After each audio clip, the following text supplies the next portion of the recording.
Mustahil. Dia bisa melompati tembok setinggi itu. Cari jalan lain.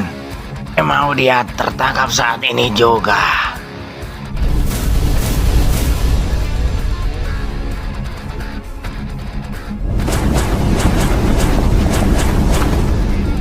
Sial, mereka terus mengejarku. Gue harus gimana ini?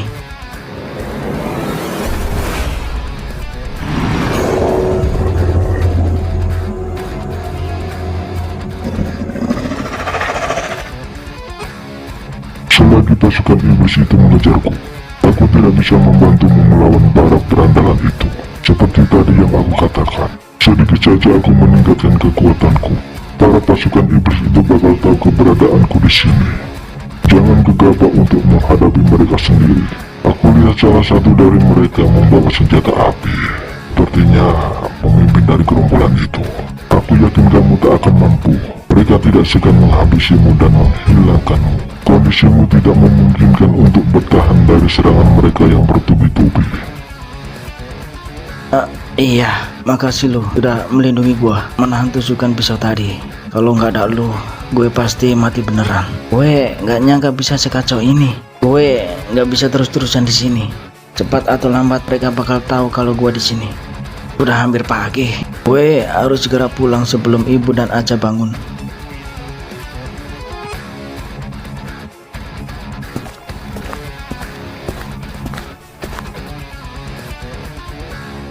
Kurang ajar, menghilang. Cepat sekali larinya. Sepertinya dia bukan orang biasa. Gue juga berpikiran begitu. Seharusnya dia sudah mati ketika gua tusuk. Kalian lihat sendiri kan tadi, pisau gua bengkok gak bisa menembus tubuhnya. Sepertinya tubuhnya terbuat dari baja, Bang. Gua ada firasat buruk. Dia bakal kembali untuk membalas kita. Terus selanjutnya apa yang kita lakukan, Bang? Kalau kita balik dengan tangan kosong, bos pasti marah besar. Tenang, gua ada ide. Kita balik saja sekarang. Lu yakin bos gak bakal marah, Bang? Percaya gua. Ayo, kita balik.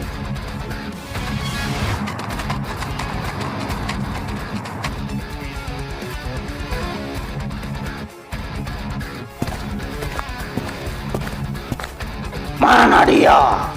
Kenapa kalian tidak membawanya ke sini? Maaf bos, dia hilang bos.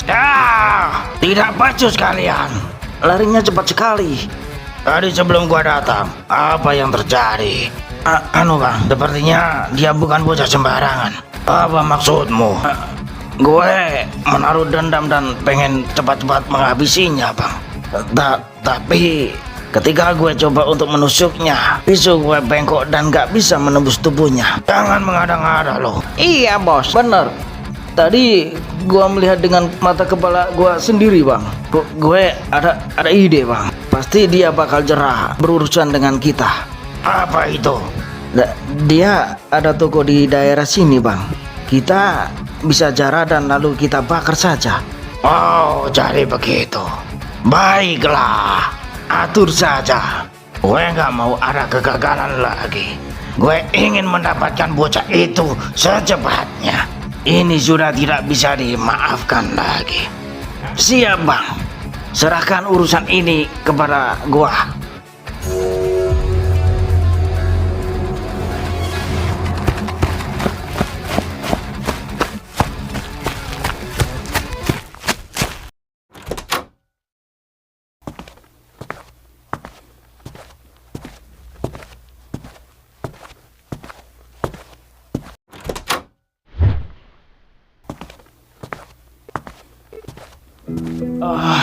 Akhirnya lolos juga dari gerombolan sialan itu. Semoga gak ketemu mereka lagi. Gak penting banget sumpah.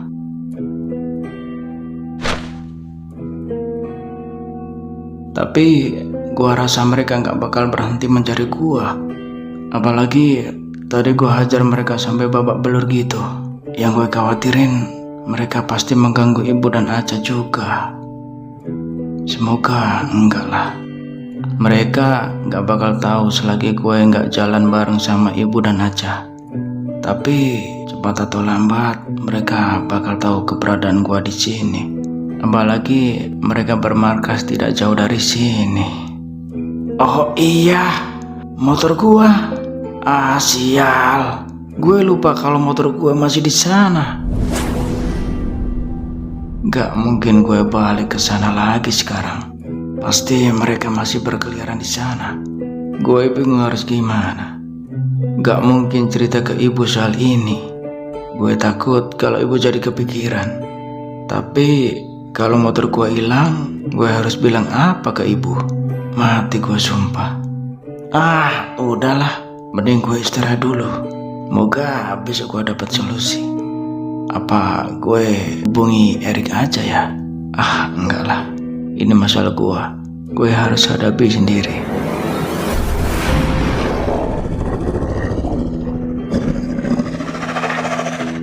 Izinkan aku membantumu. Kenapa masih ikut gue? Kamu lupa ya? Kamu sudah memberikan izin untuk bersemayam di tubuhmu. Ah, entahlah. Gue masih gak bisa berpikir secara jernih karena panik. Tapi sekarang lu kan sudah lolos juga dari kejaran tentara iblis itu. Iya betul, tapi mereka bakal terus mengajar aku. Terus gimana? Lu mau ikut gue selamanya? Iya. Cari yang lain lah. Gue gak nyaman kalau diikuti makhluk serem kayak lu. Oh, jadi aku jelek? Ah, bukan jelek. Tapi lu bisa buat gue jantungan kalau tiba-tiba lu muncul dengan penampakan kayak gitu. Oh, jadi masalahnya di wujudku yang seperti ini. Kalau gini gimana? Astaga, mata gue ternodai. Manusia laki-laki kan suka yang kayak beginian. Gak semua tahu.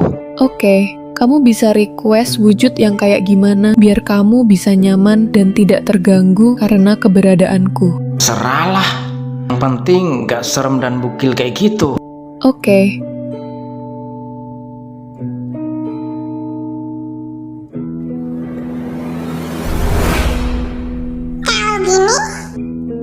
Ya udahlah. Terserah. Boleh lo ikut gua. Tapi jangan minta yang macam-macam ya. Tenang saja, aku cuma mau bersembunyi di tubuhmu biar tidak ditangkap oleh tentara iblis itu. Yang penting jangan ngerepotin ya. Oh iya, lu jangan sekali-sekali menampakkan diri di hadapan ibu dan Aca ya. Awas lu, gua usir dari sini. Oke, sepakat. Udahlah, gua tidur. Capek.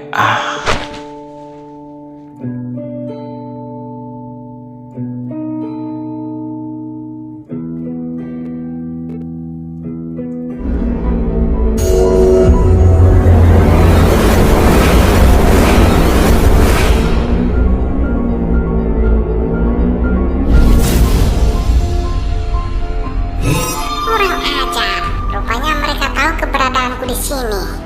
Lebih baik aku bersembunyi.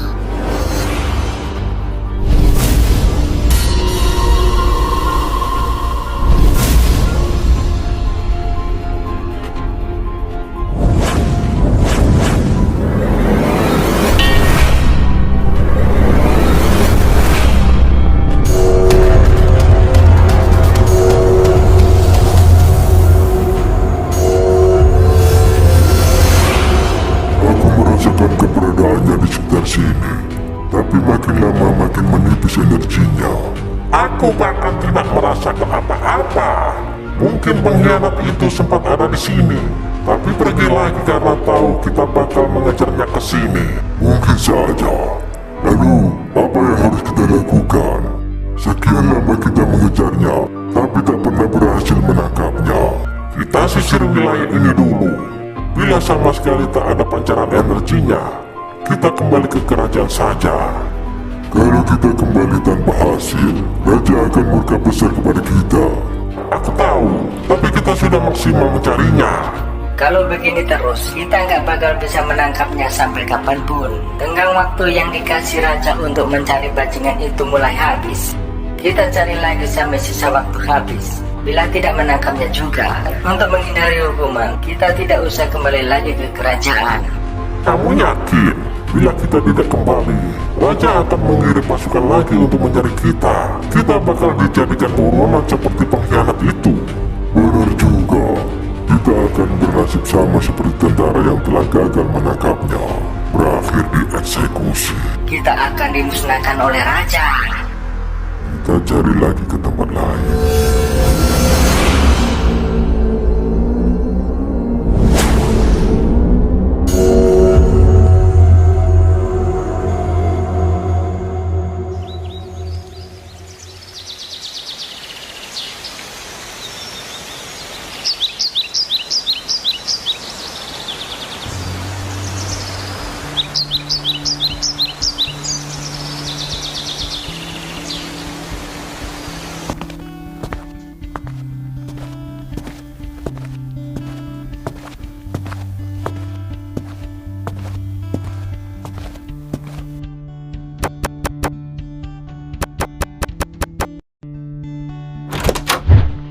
Abang, mana sih abang?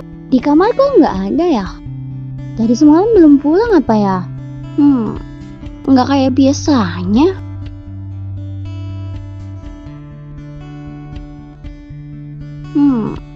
Ini ngapain tidur di kolong begini? Makin hari makin gak bener aja kelakuan si abang. Abang, bangun! Wah, aduh, ngapain sih ngagetin? Kan kejedot ini. Tidur di kolong, nemenin curut tidur. Kok bisa gua ada di kolong? Lah yang gak tahu, kok tanya saya? Ayo, jam berapa ini? Ntar telat lagi loh. Iya, sabar napa? Ayo cepet mandi. Tuh sarapan juga udah siap. Ih, berisik. Udah sana. Awas aja abang nanti tidur lagi. Iya, kayak mama banget sih lu.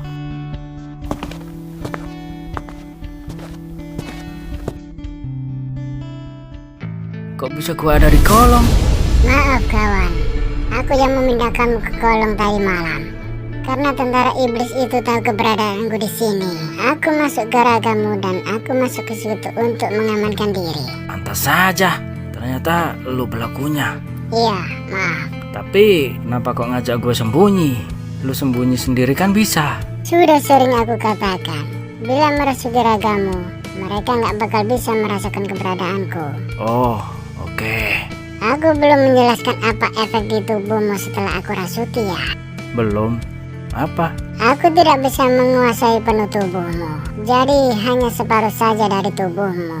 Di sisi sebelah kiri tenagamu akan meningkat 1000 kali lipat, dan di sisi kanan dari tubuhmu tidak ada efek sama sekali, alias masih normal seperti manusia pada umumnya. Masih belum paham? Oke, biar kamu bisa lebih paham, akan aku jelaskan lebih detail. Bila kamu memukul apapun dengan tangan kiri, pukulanmu akan menimbulkan kerusakan yang sangat luar biasa ke benda yang kamu pukul itu. Alias, benda itu bisa hancur berkeping-keping. Tidak perlu itu benda yang paling keras sekalipun. Begitu pula bila kamu menendang apapun, pasti menimbulkan kerusakan yang fatal pula. Untuk matamu juga, di mata sebelah kiri kamu bisa melihat apapun meski benda itu tertutup benda lain. Alias, kamu bisa melihat tembus pandang. Gitu juga hidungmu. Kamu bisa mencium bau meski bau itu berasal dari tempat yang jauh. Itu juga telingamu. Kamu bisa mendengar suara lebih peka. Kamu bisa mendengar apapun itu dari jarak yang sangat jauh. Untuk kulitmu, pastinya kamu mempunyai kekebalan tubuh. Meski kamu ditembak atau dipacok, tidak akan bisa menembus kulitmu. Menarik. Ada beberapa orang di sekelilingmu mempunyai kekuatan yang sama sepertimu. Karena mereka juga ada iblis yang merasuki. Tanda yang paling jelas ada di matanya. Di mata sebelah kiri pasti ada perbedaan bentuk ataupun warna tergantung iblis apa yang merasuki. Untuk matamu, kamu memiliki warna merah sesuai dengan mataku. Mata kiriku berubah merah. Iya, benar. Jadi aku sarankan, jangan menggunakan tubuh sebelah kirimu kecuali di suatu situasi yang sangat genting. Oh, oke. Abang! Iya, sabar napa?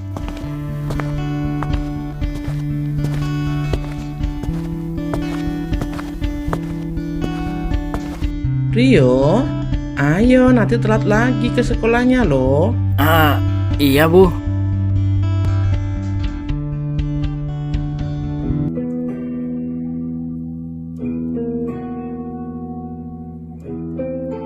Astaga, baru nyadar badanku penuh memar gini. Tapi anehnya gak ada rasa sakit sama sekali loh. Dan tak ada bekas tusukan semalam. Benar kata makhluk iblis itu, badanku jadi kebal. Tenagaku naik 1000 kali lipat katanya. Oke, ntar gua tes aja. Sebentar. Badanku jadi gegar gini loh. Perut buncitku hilang. Gue gak perlu capek-capek ngebentuknya. Mantap dah. Tangan kiri ini kalau emang tenaganya meningkat 1000 kali lipat, mati gua. Terus kalau gue cebok gimana?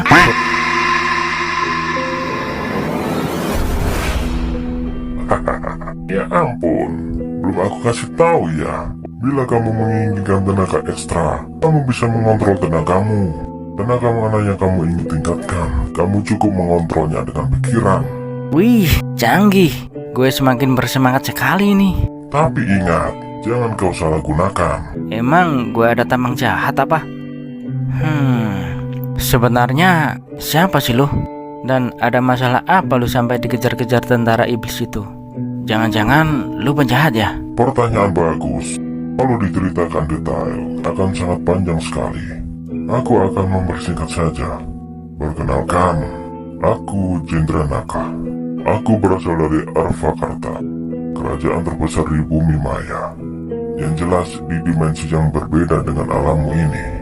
Semua berawal dari ketamakan saudara saya sendiri yang memfitnah aku. Ayahku adalah seorang raja di kerajaan Arvakarta itu. Aku adalah putra mahkota yang akan menggantikan ayahku kelak bila ayah sudah tiada. Tapi saudaraku tidak menginginkan hal itu.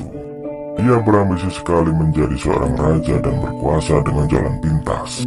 Dia membunuh ayahnya sendiri karena bisikan para penasihat jahatnya. Dia memfitnah aku seolah akulah pembunuh ayahku sendiri. Karena tipu muslihatnya, dia berhasil meyakinkan seluruh anggota kerajaan beserta seluruh rakyat di sana. Dia mengangkat dirinya sendiri menjadi raja dan memerintahkan tentaranya untuk menangkap dan membunuh aku. Wow, seperti cerita dongeng. Gua turut berduka cita atas musibahmu itu. Ternyata bangsa jin ada yang kayak gitu ya, berebut kekuasaan seperti pemerintahan Konoha. Jahat banget saudaramu itu. Jadi sekarang statusmu buron. Iya benar, tapi poin pentingnya adalah aku bukan penjahat. Selama beratus-ratus tahun aku melarikan diri dan mereka belum juga berhasil menangkapku. Hingga akhirnya aku terpaksa masuk ke alam ini untuk bersembunyi. Wah, beratus-ratus tahun. Terus usiamu berapa? 1500 tahun. Gokil, tua banget lu Jin. Kami tidak sama dengan manusia. Kami bisa hidup hingga puluhan ribu tahun dan tak jarang ada yang mencapai ratusan ribu tahun. Ratusan ribu tahun ya? Kalau manusia udah jadi fosil tuh. Sebagai perbandingan, aku yang berumur 1500 tahun sama saja dengan manusia yang berumur 15 tahun sampai 20 tahun. Berarti lu masih ABG ya? ABG? Apa itu? Anak baru gede. Oh, bisa jadi. Manusia mempunyai raga yang bersifat material, bisa menua dan rusak seiring dengan waktu. Banyak sekali mempunyai keterbatasan, tapi tidak dengan kami.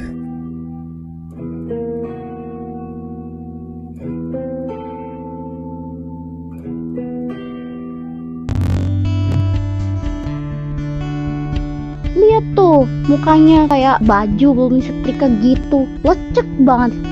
Gaya mulut tuh si abang. Marahin bu. Itu mulut, apa kompor meleduk sih? Cerewet amat jadi bocil. Ada yang lagi pacaran bu.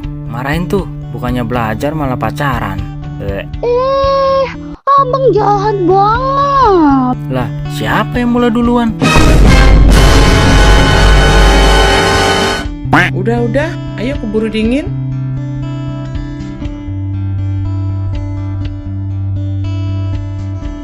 Motor abang mana? Di garasi kok nggak ada? Kampret, ini bocah berisik amat. Kan gue jadi bingung jawabnya. Abang, tanyain juga. Ibu nanti ada barang yang datang nggak di toko? Gak ada, kan semua barang pesanan sudah dikirim kemarin. Aca tuh yang mindahin barangnya ke gudang. Mengalihkan pembicaraan, mencurigakan. Kampret, Masih aja nih bocah. Pasti ada yang ditutup-tutupin ini, Bu. Apaan sih? Ada apa, Rio? Gak ada kok. Emang kemana motornya? Kan, gara-gara cikampret. Ibu jadi kepo juga kan? Itu Bu, semalam pas Rio mau pulang dari toko, ban motor Rio kempes. Iya, kempes.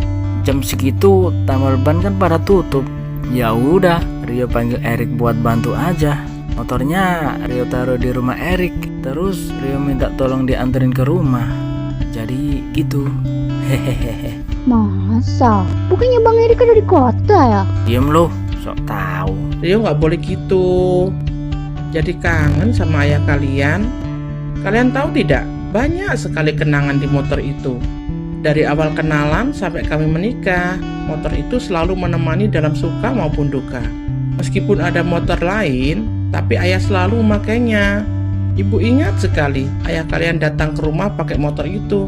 Tapi motornya didorong, mogok katanya. Dan di momen itu, ayah memberanikan diri untuk melamar ibu. Wah, so sweet. Nostalgia nih. Sumpah gue merasa bersalah banget kalau motor itu sampai hilang. Mana ini? Waduh. Oh iya, nanti ibu ada urusan sebentar. Jadi ibu tutup tokonya lebih awal ya. Sepulang sekolah kalian gak usah ke toko lagi. Langsung aja pulang. Ibu mau kemana? Mau ziarah, kangen ayah. Yang lagi bucin. Mulut lemes amat. Bodoh amat. Udah ah, sama saudara sendiri yang akur, saling menjaga. Ya udah, mau berangkat dulu ya, Bu. Aca ada piket. Hati-hati di jalan, jangan pacaran ya. Enggak kok. Si abang aja tuh yang suka ngarang. Emang iya. Rio juga. Tuh, dengerin. Soalnya jangan pacaran. Playing victim. Rio berangkat juga ya Bu? Ya, hati-hati.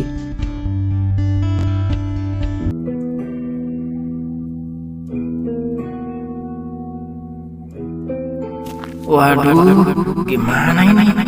Bingung mau mulai dari mana untuk mencari motor itu. Lapor polisi nggak mungkin, bakal ribet ntar. Ada ide nggak lu Jin? Gunakan penciumanmu buat mendeteksi keberadaan motormu. Bisa. Bisa, asalkan kamu tahu ciri khas baunya. Waduh, gue lupa lagi baunya kayak gimana. Yang jelas bau oli sih, sama bensin. Tapi nggak motor gua aja yang pakai oli dan bensin kan?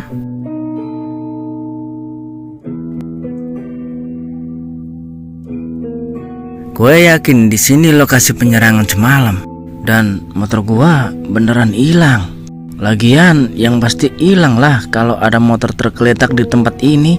Apalagi di sini banyak berandalan yang berkeliaran kan. Gue takut ibu kecewa berat kalau motor itu sampai hilang. Nah, motor bersejarah lagi. Cari di markas berandalan itu. Aduh, gue males berurusan dengan preman-preman itu lagi. Terakhir kamu memakai motor itu bersamaan dengan serangan mereka kepadamu kan? Jadi kemungkinan besar motor itu ada pada mereka. Iya sih, masuk akal. Udahlah, terpaksa ke sekolah naik angkot nih.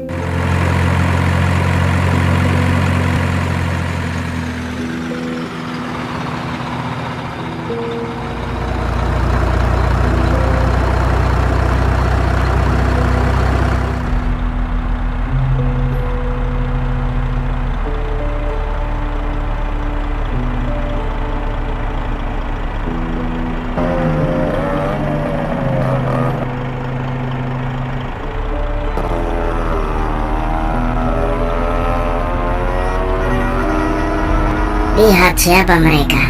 Preman-preman semalam ya. Dan itu motor gua. Ternyata dugaan lu bener Jin. Samperin. Gak bisa lah, keburu telat ke sekolah gua. Waktunya mepet banget. Ntar aja sebelum sekolah kita samperin ke markas mereka. Dan kita hajar lagi mereka semua sampai jerah. Lagian kita kan tahu markas mereka di mana. Gue juga gak sabar pengen mencoba kekuatan maksimal gua.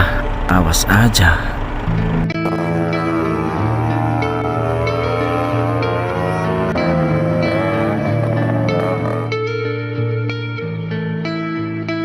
Rencana kita gimana, Bang? Jadilah, kita tunggu yang lain buat bantu eksekusi. Kira-kira aman kah, Bang? Pasti aman lah. Aparat di sini kan sudah kita beli. Mereka bakal mati-matian melindungi kita. Kalau berani menangkap kita, mereka bakal mikir 1000 kali. Bakal kering mereka. Kehilangan ratusan juta uang bulanan dari kita. Lagian mereka juga manusia biasa yang takut bila keamanannya dan keluarganya terganggu oleh kita. Kayak baru kemarin aja lu hidup di sini. Jadi kita bebas melakukan apa aja yang kita mau ya, Bang. Jarah dan bakar toko bocah ingusan itu. Jangan segan habis yang mengganggu kita. Ingat, kali ini jangan ada yang gagal.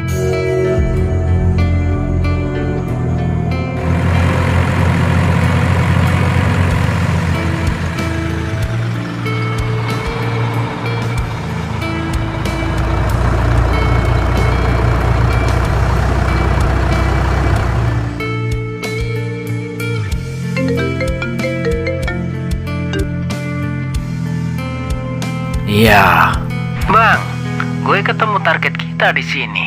Habisi sekarang juga. Siap, Bang.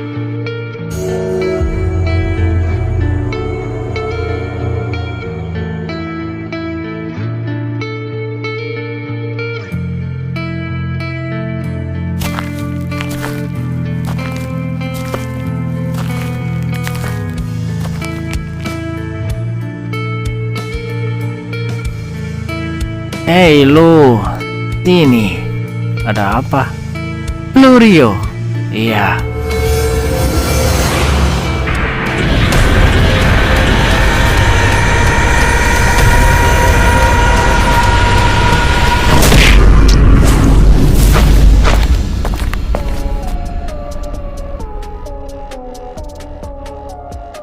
Hei, ayolah. Beri kami sedikit hiburan. Masa sekali tendang langsung tumbang? Gak seru banget. Padahal kami pengen bersenang-senang sebentar. Rasanya belum puas hajar elu. Beneran ini Rio yang kita cari? Sepertinya kita salah orang. Katanya bela dirinya bagus, tapi bocah ini payah sekali. Betul ini orangnya. Hei, dasar sampah. Ayo bangun kau jalan. Sudah cukup bro, dia sudah pingsan rupanya. Kita sekap saja di gudang belakang sekolah.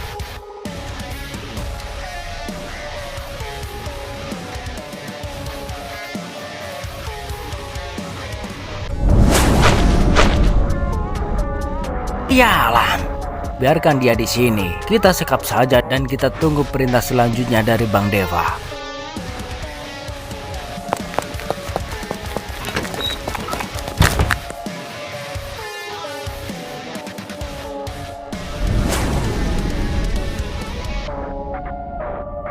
Kenapa lu nggak ngelawan? Padahal kamu bisa menghabisi mereka dengan mudah. Gua sengaja mengalah untuk menyenangkan orang lain, gak ada salahnya juga kan? Toh serangan mereka gak begitu kerasa sama sekali. Aneh. Gue gak pengen mereka tahu kekuatanku yang sebenarnya. Kalau mereka sampai tahu, mereka bakal semakin bersemangat untuk menghabisiku. Malah jadi heboh ntar. Nggak gitu juga. Gue menghindari konflik aja di sekolah. Dengan gini, mereka gak bakal menjadikan gue sebagai ancaman bagi mereka. Dan mereka bakal berhenti mengusik gua. Gak ada untungnya juga berurusan dengan mereka. Terserah kamu lah. Apa aku aja yang menghabisi mereka dengan meminjam ragamu? Jangan. Nanti aja di luar area sekolah. Udahlah, yuk balik ke kelas.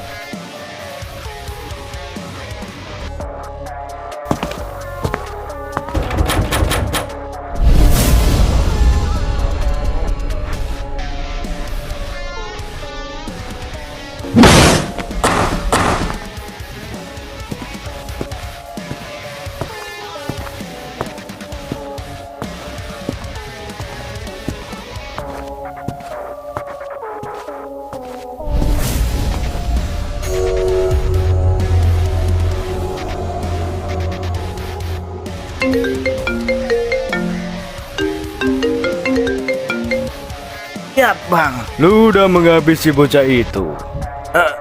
Sudah bang. Dengan sekali tendang dia langsung ambruk. Lu yakin anak itu target yang kita cari? Ya, yakin sekali bang.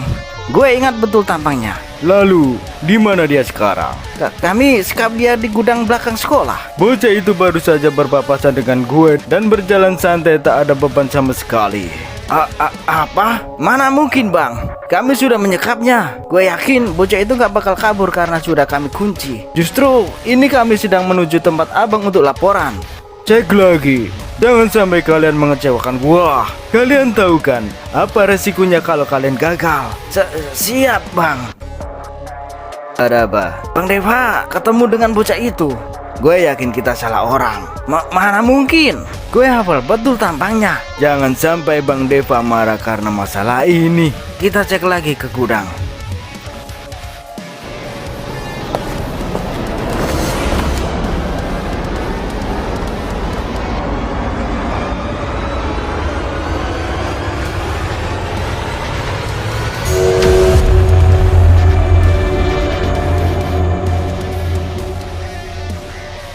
Sialan, dia kabur. Berarti yang dikatakan Bang Deva benar. Di mana sekarang? Apa kita samperin ke kelasnya? Tunggu jam istirahat saja.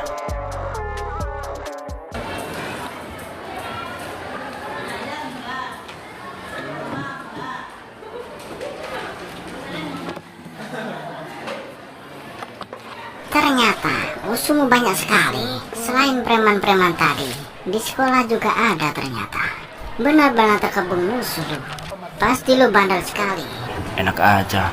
Justru gue yang jadi korban. Nggak ikut bikin masalah, tapi gue yang kena. Selama mereka nggak nyentuh keluarga gue rasa masih bisa dibikin santai. Beresin secepatnya sebelum situasi semakin memburuk. Iya sih.